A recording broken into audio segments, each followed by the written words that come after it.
오늘 전국 가계빚이 1분기에만 14조 원 늘며 2천조 원 돌파가 초읽기에 들어갔다는 점이 시장의 가장 중요한 변화입니다. 이 같은 가계신용 급증과 대출 규제 강화 속에 자금은 음지로 빠르게 이동하며 부동산 시장 전반에 복잡한 영향을 미치고 있습니다. 오늘 부동산 시장은 대출 규제와 금융 불안 속에서 거래 양극화와 공급 절벽 우려가 함께 나타나는 흐름을 보이고 있습니다. 1분기 가계신용 규모는 1,793조 1천억 원으로 전분기 대비 14조 원이 증가했고 빠르게 2천조 원 돌파가 임박한 상태입니다. 공교롭게도 주택담보대출이 폭증하는 가운데 코스피 강세에 힘입어 신용대출도 동반 급증하며 부동산과 주식 모두에서 레버리지가 확대되고 있습니다.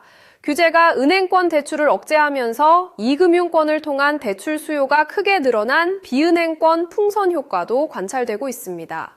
무엇보다 우려되는 부분은 고위험 가구가 50만 가구에 육박하는 상황인데 이 중 20, 30대 청년층이 35%를 차지하고 있어 금리 인상이 현실화된다면 부채 부담이 청년층에 집중되는 위기 상황이 초래될 전망입니다. 이와 같은 대출 규제 강화는 또 다른 문제, 즉 대출 없이 현금을 동원해 부동산을 매입하려는 새로운 자금 흐름을 만들고 있습니다. 최근 국세청이 부동산 탈세 혐의자 117명에 대해 세무조사를 착수했는데 매입 부동산 규모는 약 3,600억 원에 달하며 탈루 혐의 금액만 1,700억 원에 이릅니다. 주요 유형은 대출 없이 고가 아파트를 현금으로 매입하거나 부모 명의의 자금을 차용증으로 위장해 갚겠다는 약속을 하는 편법 증여, 그리고 부모 자금을 편법적으로 차입하는 경우 등이 확인되고 있습니다. 한편 서울에서는 주택거래 3건 중 1건에게 자금 소명을 요구하는 상황이며 자금 소명 요구 건수가 최근 4.6배 폭증한 것으로 나타났습니다. 특히 노원구와 은평구가 자금 출처 조회가 가장 많은 지역으로 부상했습니다. 이는 대출이 막힐수록 현금 자산이 풍부한 계층이 시장에서 상대적으로 우위를 차지하는 이른바 부모 찬스와 부의 대물림 구조가 더 심화되고 있음을 의미합니다. 결국 주거 사다리가 점차 무너지고 청년층의 박탈감이 커질 수밖에 없는 시장 상황입니다. 정책 측면에서는 다가오는 하반기를 바라보는 시각이 복잡합니다. 정원호 서울시장 후보가 세금으로 집값 잡기는 반대한다고 공개 선언하며 이재명 정부가 추진했던 장기 보유 특별공제 폐지 방침과는 선을 그어 부동산 민심을 다독이려는 움직임이 뚜렷합니다.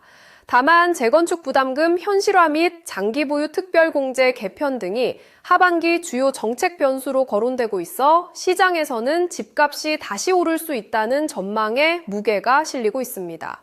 공급 측면에서 보면 서울 입주 물량이 2026년 1만 7천 가구에서 2029년 6천 가구 수준으로 급감할 예정인 공급 절벽이 이미 눈앞에 다가온 점도 시장 불안을 부추깁니다. 전문가들은 그간 발표된 공급 약속이 말뿐인 수준에 그쳤다고 평가하며 실제 입주 감소 문제를 지적하고 있습니다. 더불어 금융당국 간 부동산 정책 권한 분산 문제가 부각되고 있는데 현재 금융위에 집중된 부동산 정책 운용을 국토부가 주도해야 한다는 전문가 의견이 나오고 있습니다. 이와 별개로 삼성역 GTX-A 공사 현장에서는 철근 누락 사실이 확인되며 현대건설 시공 재건축 단지 불안이 확산되고 있습니다. 이로 인해 GTX 수혜가 기대되던 일산과 파주 지역 시장에도 부정적 여파가 우려되는 상황입니다. 서울과 수도권 부동산 시장은 매물 품귀 현상이 심각합니다. 최근 주말 사이 서울 아파트 매물 3,000건 이상이 시장에서 사라져 자고 일어나면 팔린다는 표현이 현실화되고 있습니다. 대출 규제와 1노인, 가구 증가에 힘입어 전용 41, 60층 272 소형 아파트가 올해 누적 4.84% 상승하며 면적별 최고 상승률을 기록하는 등 똘똘한 작은 집에 대한 수요가 매우 강합니다. 이와 함께 강남 부촌 지도에도 변화가 일어나고 있는데 학군보다 한강 조망이 새로운 프리미엄 축으로 떠오르며 잠실이 대치를 뒤쫓고 흑석이 방배를 제친 상황입니다. 한편 초고가 시장에서는 청담동 아파트가 28억 원 신고가를 기록하며 현금 자산가를 중심으로 한 슈퍼리치 시장은 별도로 작동하고 있습니다.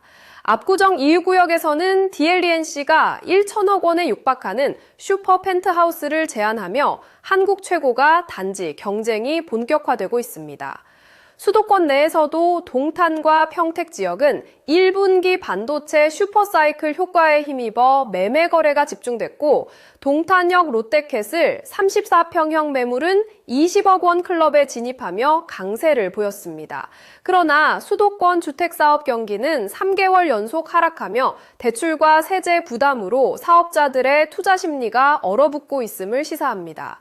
반면 지방 부동산 시장은 다소 온도차가 있습니다. 5월 비수도권 주택사업 전망지수는 전월 대비 18포인트 급등하며 밝은 신호를 보였는데 이는 규제 부담이 상대적으로 적고 지역산업 회복 기대감이 반영된 결과입니다. 청주는 SK하이닉스 효과가 현실화되어 푸르지오시 엘리체가 조기 분양 마감 분위기를 보이고 있으며 대구는 군공항 이전 후적지 개발 기대감에 따른 통합 개발 계획이 변수로 부상하고 있습니다.